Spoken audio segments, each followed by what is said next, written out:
Nagtataas ang infrastruktura, ang kamangha-manghang naglalakihang arena sa buong mundo. Mula sa matikas na istruktura hanggang sa mga impresibong pasilidad. Ano-ano nga ba ang pinakamalalaking arena at saan kaya matatagpuan ang mga world-class na arena sa buong mundo? 5 pinakamalalaking arena sa buong mundo. Yan ang ating aalamin.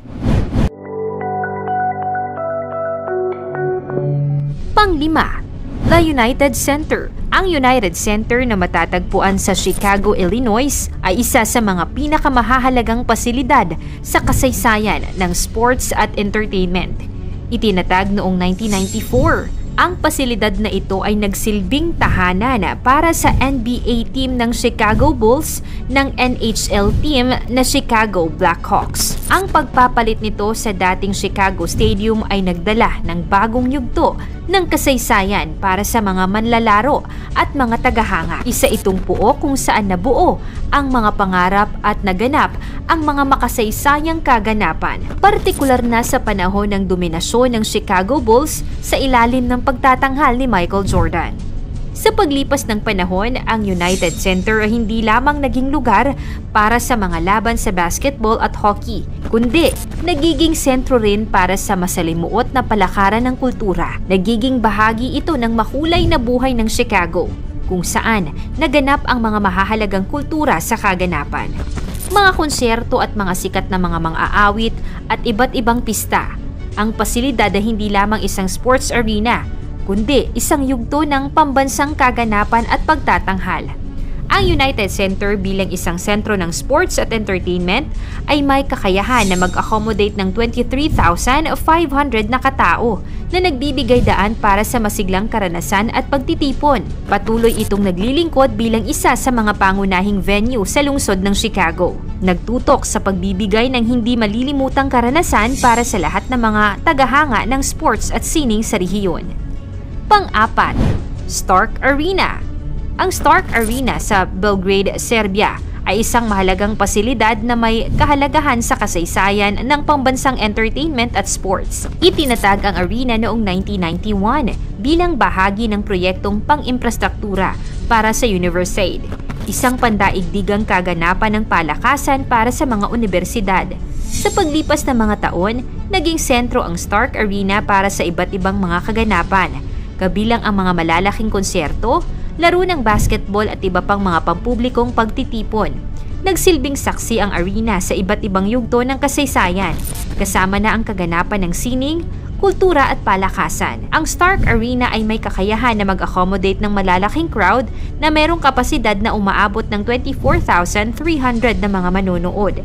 Sa pamamagitan ng pagiging hub ng mga pampublikong pagtitipon, nagbibigay ang Stark Arena ng masiglang papel sa pagpapayaman sa kultura at entertainment sa Belgrade at sa buong Serbia. Pang-5, Saitama Super Arena. Ang Saitama Super Arena sa Japan ay isang natatanging pasilidad na may kahalagahan sa kasaysayan ng larangan ng sports at entertainment. Itinatag ang arena noong 2000 at nagsilbing host sa iba't ibang prestihiyosong kaganapan tulad ng mga laro sa Olympics at World Figure Skating Championships.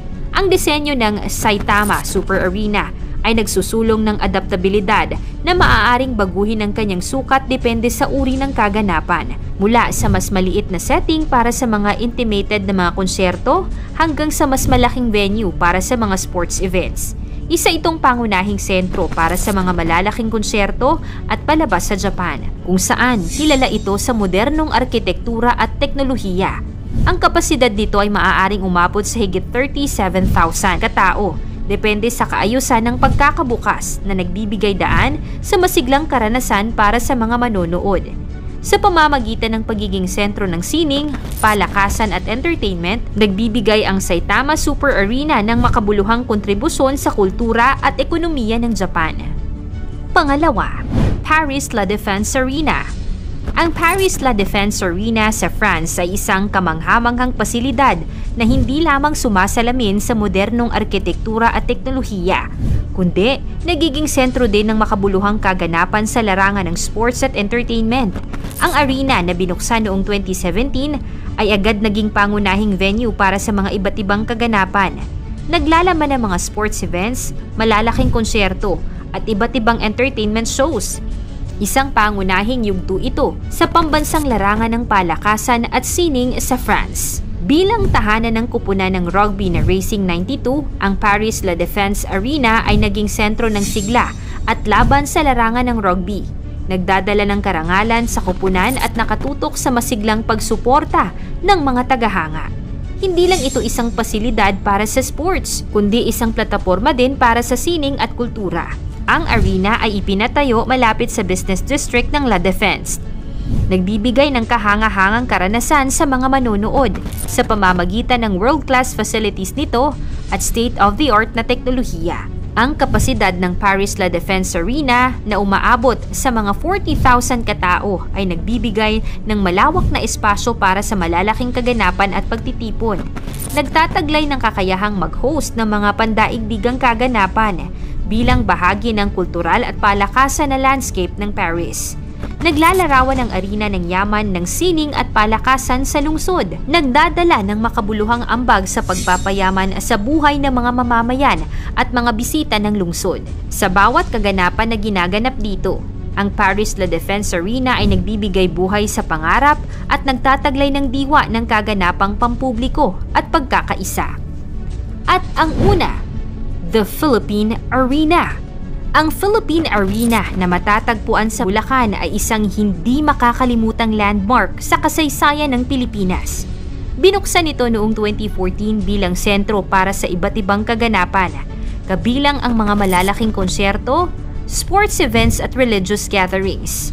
Ang Philippine Arena ay tanyag hindi lamang sa kanyang impresibong sukat at disenyo, kundi pati na rin sa pagiging pinakamalaking arena sa buong mundo para sa sports at entertainment, na may kapasidad na umaabot sa mahigit 55,000 katao. Ito ay nagiging sentro ng iba't ibang kaganapan, nagbibigay daan sa pagbibigay buhay sa mga pangunahing okasyon sa bansa. Ang Philippine Arena ay nagiging simbolo ng pag-unlad at pagkakaisa.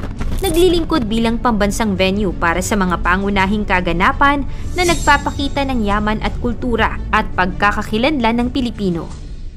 Ang bawat arena ay may sariling kwento at kasaysayan na naglalarawan ng kahalagahan nito sa larangan ng sports at entertainment. Ito'y isang pagsusuri sa mga kahanga-hangang estruktura na hindi lamang nagbibigay daan sa malalaking kaganapan, kundi pati na rin sa mga makabuluhang kwento ng tagumpay, pag-asa at kasiyahan. Sa mga nabanggit sa listahan sa pinakamalaking arena sa buong mundo, ano ang pinakagusto mong puntahan? I-komento mo naman ito sa ibaba. Paki-like ang ating video at i-share mo na rin sa iba. Salamat at God bless!